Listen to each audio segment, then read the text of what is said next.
Hello and welcome. Today we're going to make a Kalimba inspired jewellery set. I've already made a pair of earrings and I thought we could make a pendant together, and then you can adjust the size to fit whatever variation you wish to make. I have a Kalimba on the desk as well in case you've never seen this fabulous musical instrument.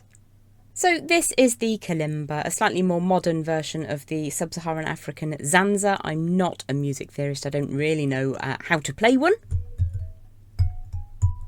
But they have quite a nice sound, and I just think that they're the most beautiful aesthetic with the way that these keys, I suppose you'd call them, kind of splay out and how they change shape towards the ends. So that was the inspiration for the Kalimba earrings. And again, I'm heading back to my box of copper washers to create jewellery. So I've made these earrings very, very simply, and I thought we could make a pendant together to match those earrings, although the technique will be exactly the same. So the first thing that we would do is to texture our metal. So I have a couple of different sizes of washers in the very inexpensive kit that I bought, local hardware store. I think it was about £12 in the end, and there were well over 100 washers in there. Lots of fun for jewellery making. If you want to have a look at the collection of jewellery made from copper washers, I will link a video for you just here to have a quick gander through. What I'm going to do very quickly is just to clear the board, and then we'll add some texture to the washer and make sure that our 3 wires are nice and straight and ready to work. For the pendant, I'm going to use a slightly larger washer than I did for the earrings. So this is 18mm outer diameter and 12mm inner diameter. And the depth of this washer is 1.5mm. Doesn't need to be the same, you just need to find a slightly larger one for your pendant, or you can obviously keep them all the same if you prefer. You have the option to texture both sides of the washer. What you'll find with most of these that come in the big boxes is that they've got a very flat back and then a slightly domed top, a little bit like a cabochon. So I'm not going to bother texturing the rear of the design today, I'm just going to texture the top, and all I will do is use the ball side of my chasing hammer to add some marks and definition to the metal to make it look less like a washer and more like a piece of jewellery.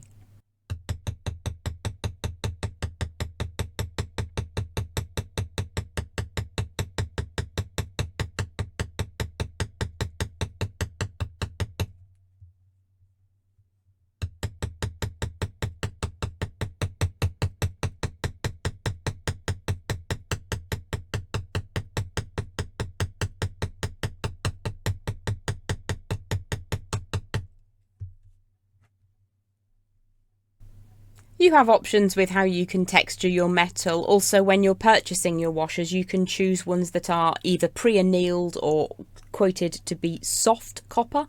You can also create with the aluminium or the brass, which I have done in the past before. I have a video talking about the differences in how those different washers react under the hammer. If you want to have a look at that, you can check that out just here. But that's my washer for today that we're going to use for the centerpiece of our pendant. So if I just pop that one down. Now for the pendant, I have cut 3 3-inch lengths of copper wire. This is raw copper round, and this is 1.25mm or 16 gauge wire. So what we need to do to begin with is to try and make that as straight as possible. It's in fact a little bit easier to work directly from the reel. Use your wire straightener tool, and then you've got a nice straight piece of wire which you can cut into 3-inch lengths. Make sure that both ends are flush cut, although we're very likely to be trimming one of those ends anyway. It's just a really nice place to start. Now, in order to create the loops for my larger washer, I'm going to use my memory wire finishing pliers. These have both a 2mm and a 4mm pin on them. For the pendant, I'm going to use the 4mm pin. For the earrings, I used the 2mm pin just to create the loop on one end. So let's just get a nice loop on the end there. So I'm going to grip at the very end of that wire, draw it all the way around so that it meets the wire continuing away. I'm going to grip across the inside of that rounded form and turn that wire away to create essentially an eye pin. I'm then going to make sure that it sits flush and true at the very top of that wire. I'm going to give it a quick wiggle to make sure that the cut end sits against the angle change. going to add a little bit of residual strength right now, but what I don't want to do is hammer too far down the length of that wire pin. So I'm going to grip that around about 5mm or so from the angle change to the edge of the block. And naturally enough, what happens is that pin opens up slightly. So just take a second to make sure that that gets a bit of a wiggle and the angle change meets the cut end again. So that is now how we're going to join onto our washer in a little while. So for reference, if I bring the earring project in, I will just talk you through the materials I used for the earrings whilst we're here. I used the same gauge of wire, which is 1.25mm 16 gauge, but for the earrings I used 2.5 inch lengths. I use slightly smaller washers, so these are 16mm outer and 12mm inner, which means that they're a slightly finer copper. It's just what I had in my box, the big box that I bought ages ago. They were textured in exactly the same way, and to create the loops at the top of the pins, I used the 2mm side of my memory wire finishing pliers because these are a thinner gauge of washer. So let's just pop those back out of the way, and we will now work on the key technique for today's project. So making sure that that's nice and square and straight and flush to begin with is really important. What we're going to do is very softly tap on that wire, rotate again, and again. And what you might like to do is turn that loop at the top over as you're drawing the wire up and down across the block. In that way you get a really nice straight pin. What I haven't done is changed the shape of the wire yet, because what we need to do is to find ourselves a bead which will fit on our chosen wire. So I have some beautiful 6mm carnelians. The key takeaway here is that they have a 1.25mm drill aperture up the middle of the bead.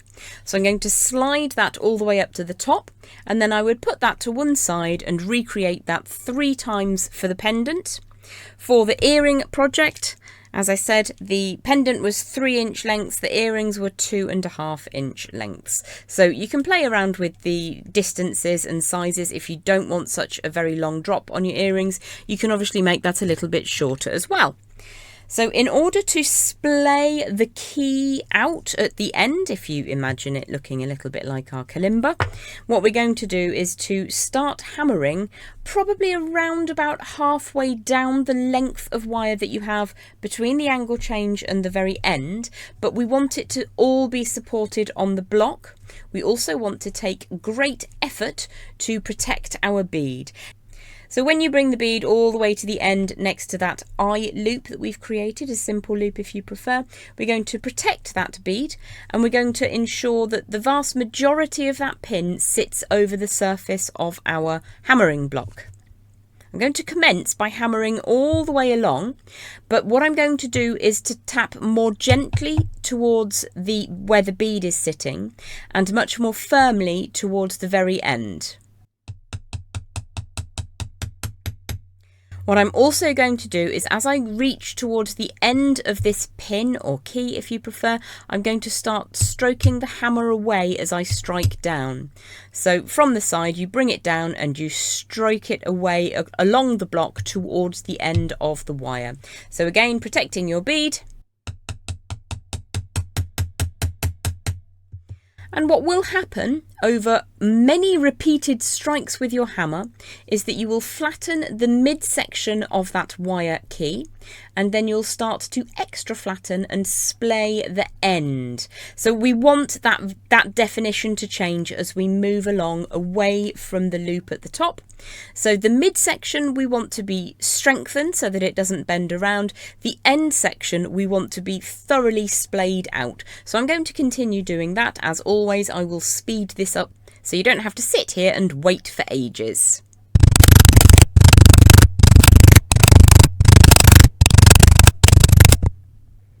So we're working our way along that pin now, and you'll see that I've splayed the wire out at the very end, whereas up near the top of the loop, things are very much the same as they were.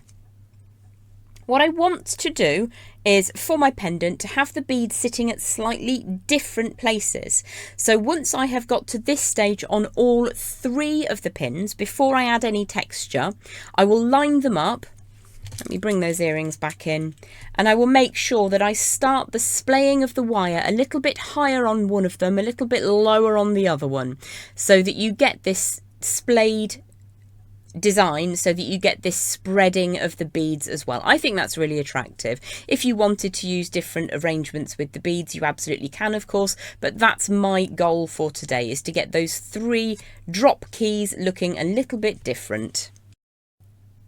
In addition to being inspired by the Kalimba, I was also inspired by my own original design, which is the pendulum earring. I really like these. They've got gorgeous movement to them, but I thought we'd go a slightly different way, add a few more pins and vary how that look can be created. So what I'm going to do is to create 3 of those identical pins, and then together we will work on texturing that metal that we've just spread, and I'll also show you how you can be very careful and line the beads up where you want them to be in the final project. If you find that there is some deviation in the wire sort of going a little bit wiggly, because we're working with raw copper, and I do thoroughly recommend getting some if you don't have any, you can very easily just bring that back to true. Popping it onto a flat surface like the block will show you if there are any deviations. Now obviously the wire flares, so it will kind of move in a particular way, but you'll be able to see if there's any weirdness with the edges, because you'll see daylight underneath it. So overall I'm quite happy with how straight these are. So what we're going to do now is to add some texture to the wire at the base where it's all splayed out, so that it matches the copper washer up at the top. It's exactly the same technique. I'm going to be working on the lower 2/3 of the wire and just protecting the upper third of the wire. So it's exactly the same technique. We need to make sure that the splayed wire stays flat on the block and doesn't move around.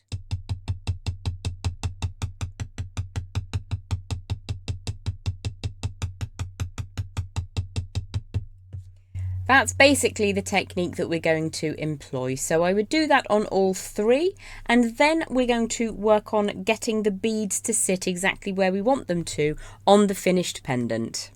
I've popped all 3 of those pins onto a piece of straight and strong wire and just pulled each of the beads as low as it will go.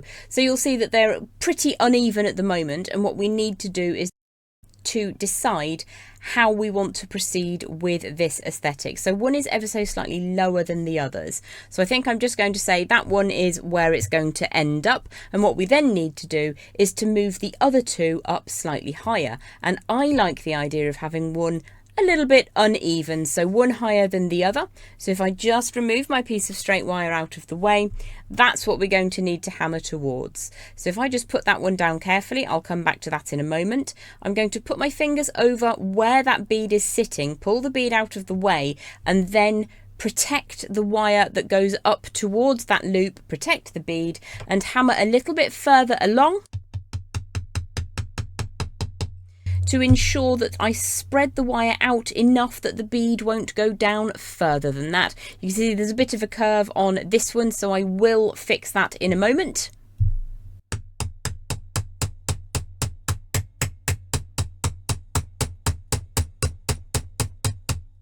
So if I just hold the position and see how much further down the bead goes, that's actually exactly where I want it to be. So in order to fix up this slight wiggle at the base of the design, I'm going to grip across the wire at the bottom and then just put a little bit of pressure above where that bend is, and you'll find that you can pretty much straighten everything out. So that's now where I want it to be. So I'll pop this one down to one side. That's a little bit higher than the middle one. And then this one, I need to pick up carefully, keep the bead in position, pull the bead out of the way, protect the wire that I don't want spread, and then bring it back down to the block and hammer again in exactly the same way. Once we have the beads set in the fashion that we want them to be set in, we're going to open up those simple loops that we hammered to strength earlier. Make sure that those cut ends are sitting against the angle changes and add them in the correct order to our washer. Now I always prefer to have the openable part at the back of the pendant. Bring that back down into position. so that we've got the textured side on the front and then the open and closable part on the back. I'll add the other two beaded drop sections in a moment, and then we'll work on creating a nice bail for this pendant. So we've got all three of those drop pins with their beads attached to the central part of the design.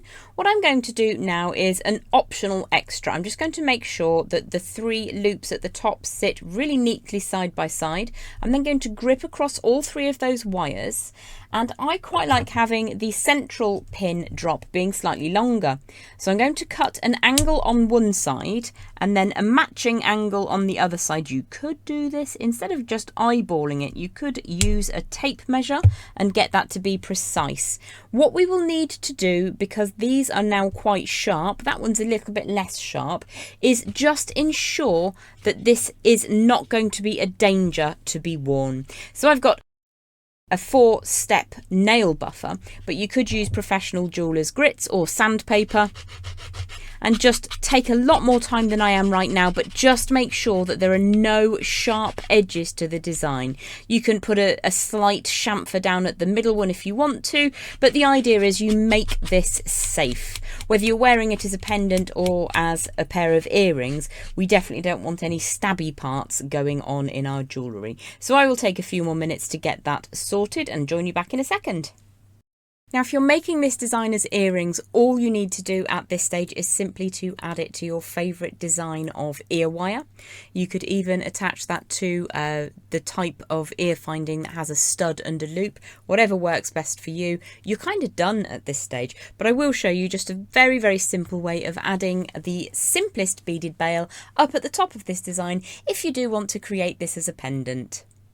I have another 3-inch length of that 1.25mm or 16 gauge wire. Now normally when I'm making pendants I do go for a lot of strength in the design, but I'd really like to have some balance for this piece. So to that end I'm going to create a matching simple loop to connect into the central washer. I do need to make sure that I have a flush cut end to begin with. Mind your fingers if you're trimming as close to your fingertips as I just did. Let's use the 4mm side of these memory wire finishing pliers because this is the larger of the sizes of the washers.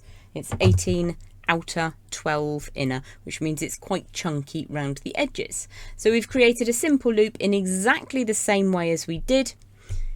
Let's just grab back the block and hammer and just give that a very gentle tap to strengthen it up slightly. Before you apply to the block, you do need to make sure that your cut end is flush to the angle change and everything is nice and flat. I don't want to splay the tail of wire just here, so I'm going to very much protect that.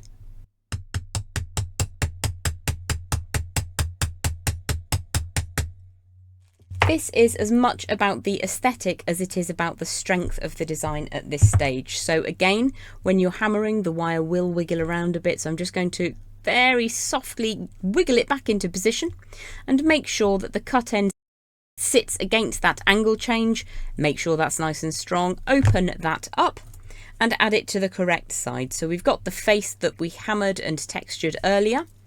I'm going to slide that into position and just close it back up. In that way, you've got a really nice matching aesthetic. You've got the same size wire leaving the design down at the bottom as you have joining it at the top. We're then going to add on our 6mm carnelian bead.